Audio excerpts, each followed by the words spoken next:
Mga idol, magluluto tayo ng ulo ng salmon. Ito, ulo ng salmon, nilinisan ko na yan. Tapos siyalo ko, ito yung lettuce, kamatis, okra, talong. Tapos ito yung pahalo ko ng mamasitas na sinigang sa sampalok. Lagyan natin magic sarap.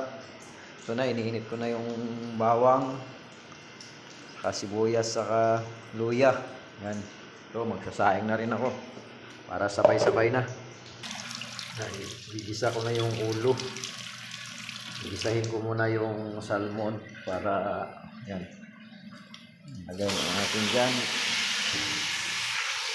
Isahin muna natin yung ulo ng salmon para mamaya na yung dili kasi mabilis naman yung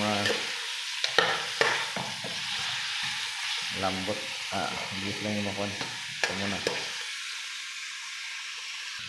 Tapos mag-init na lang din ako ng tubig para masabaw.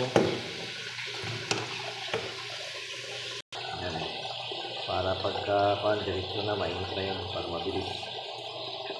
Ano na lang picnic. So nagpapasarap nyo ng mga idol gulay, tapos itong kamatis, marami, litos.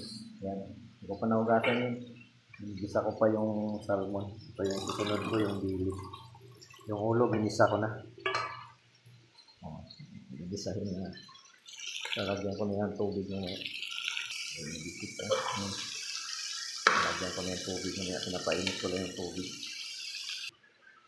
Mga idol, nalagay ko na yung dili para nalagyan ko na to ng tubig. New Year, ito lang, ito lulutuin ko. Isa lang ako ngayon, mabuti diok. Yan, nahiwa ko na yung litos mga idol. Yan, nalagay ko na yung mamaya. So, pinawagisa ko lang yung tapos lagay ko na yung tubig nyo para masabaw. Bisahin na natin kaunti.